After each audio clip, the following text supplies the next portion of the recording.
So today I'm going to be doing a little bit of an updated video on how to make die cut stickers with your Cricut. I made an old video that I re-uploaded from my old channel, and I figured, I've troubleshooted a lot, so I'm gonna make another one. I'm currently working on these stickers from my Kickstarter, so I've done all the prep that I needed. However, I did upload a TikTok just kind of showing that a little bit very quickly. I will show that at the end of the video just to show you what I've done. I've tried out some new techniques and I'm really liking how they came out. I'm using just the Staples sticker paper and Scotch cold laminate, and I have a few left. So I'm just gonna show you how I am going to do these. So this is how they're gonna come out. Super cute, die cut. I'll show you my settings on my Cricut because I've made my own settings. So here we are, we're in Design Space right now. I've done a full page print and cut, which I can show in another video if anyone else is interested. So we're just gonna go over to make it. I look like a toe right now. I just woke up. I've been working on these for a while now. So we're just gonna wait. Okay, so this is a full page print and cut. I made it all fit, and of course Design Space likes to mess up a little bit. I'll make it, like I said, I'll make another video on this if anyone is interested. We're just gonna continue, and I've already printed. This is just for the sake of the video. So I'm gonna show you my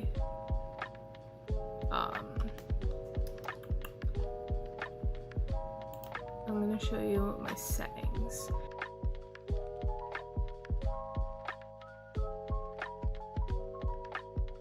Okay, so these are the settings that I have for it, and it works really well for me. So I click on that, and depending on where your blade is at in its life, you can do more default or less pressure.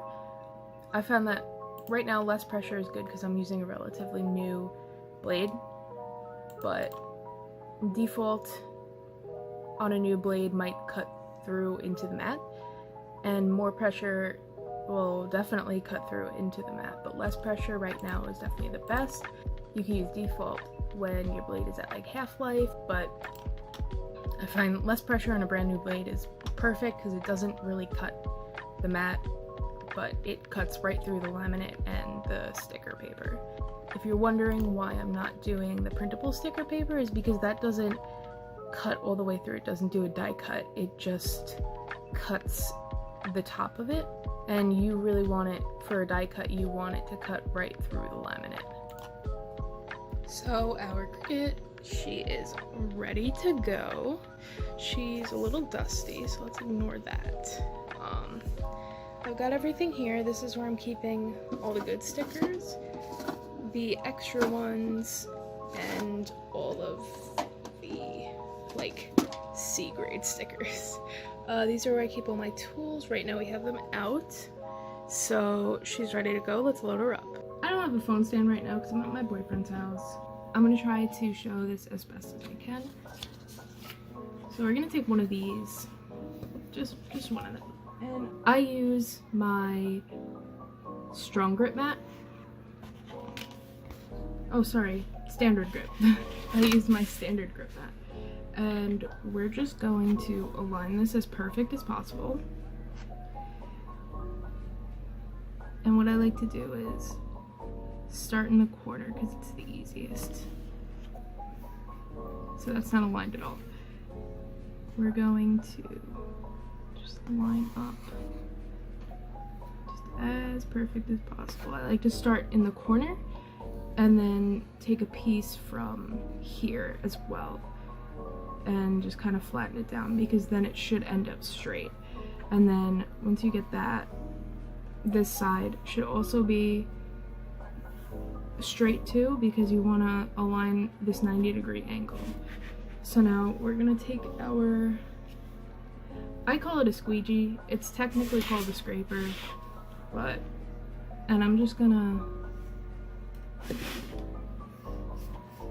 go like this. I'm not gonna angle it down because that could scrape up the laminate a little bit, and I'm just gonna scrape that down just to flatten it and make sure all the stickers, the backs of the stickers themselves, stay down so they don't lift when they get cut through, because then they can get mangled up in your machine and then you have a bunch of messed up stickers. And then after you do that, I just kind of like to take my hand and just really press it down.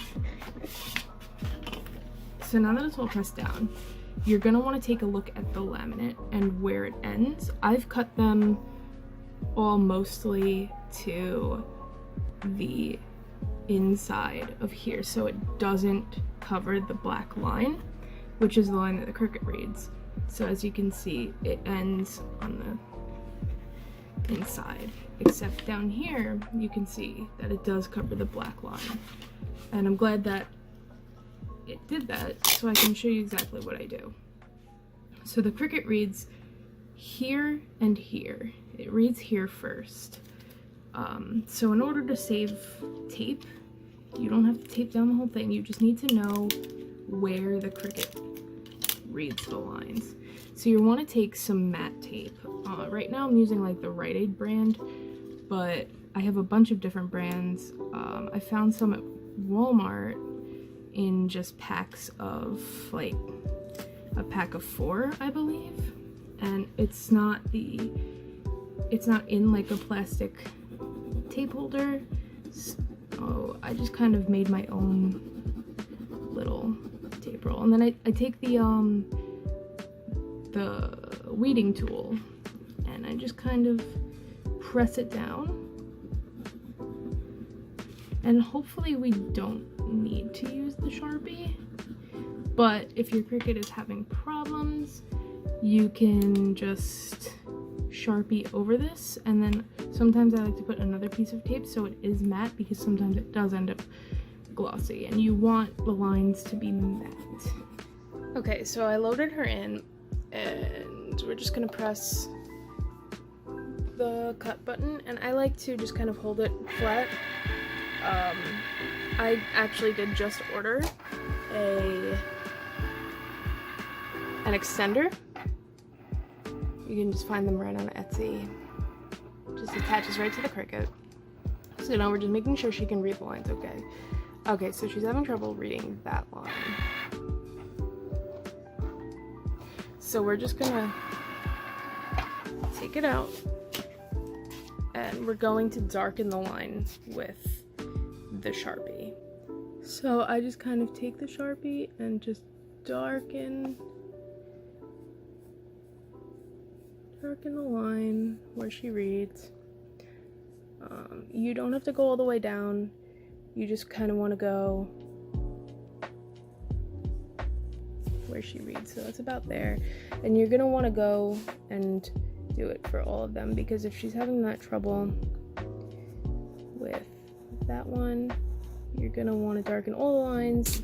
She has been having trouble with this side today, so I'm just gonna darken these lines as well.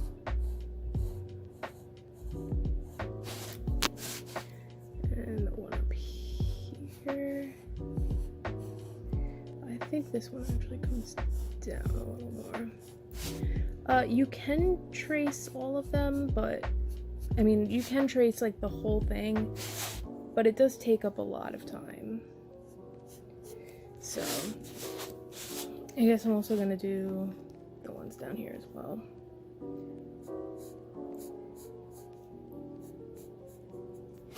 It doesn't have to be perfectly straight.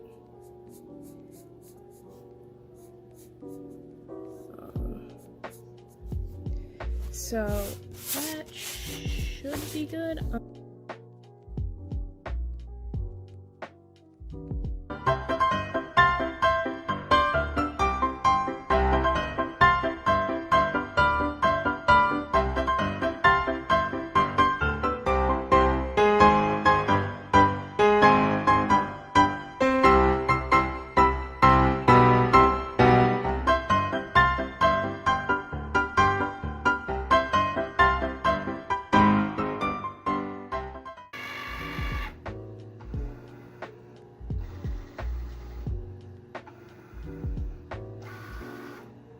Finally. Oh, okay. So now I like to hold it here because sometimes it can slip out like it just did.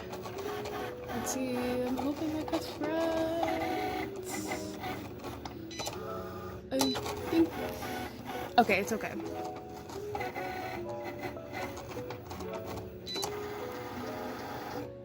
So now we just wait for it to cut. The smaller the stickers you have, the less accurate the cut is going to be. I've cut out an entire sheet of tiny stickers and it took well over like a few hours. If they start lifting, you're gonna want to pause it and try and grab them if you can, just so they don't get ruined. Okay, so everything's cut out, and usually I just kind of pop them out, but that can curl them a little bit. So I'm just going to show you both ways of doing it. You can use your weeding tool and just kind of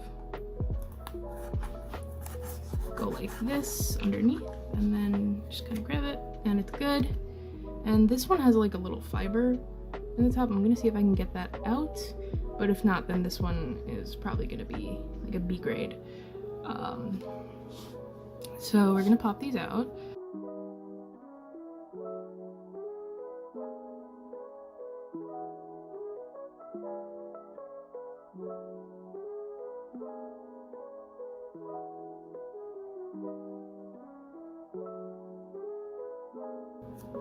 And here I'm gonna show you the accuracy of the smaller stickers. So these are all the tiny ones that I use just to fill up some space. So as you can see,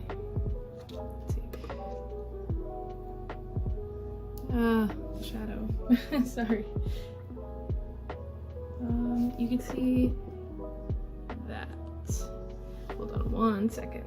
Here we go. And the shadow's in the way, but you can still see. So you could see that the cut isn't as accurate as the bigger ones. I'll show you one of the bigger ones. See the bigger ones? The bigger ones are more or less perfect, but the smaller ones, they do get a little bit inaccurate with the cut. So here are the final results of everything. They all came out really good. We had some troubleshooting that I'm glad I was able to show you. And thank you so much for watching. Be sure to like and subscribe and comment. And it sounds so weird saying that, but it really helps my engagement. And be sure to check out my shop, and be sure to check out my social media. I'll have all the links in the description. And thank you for watching. Let me know what other videos you would like to see.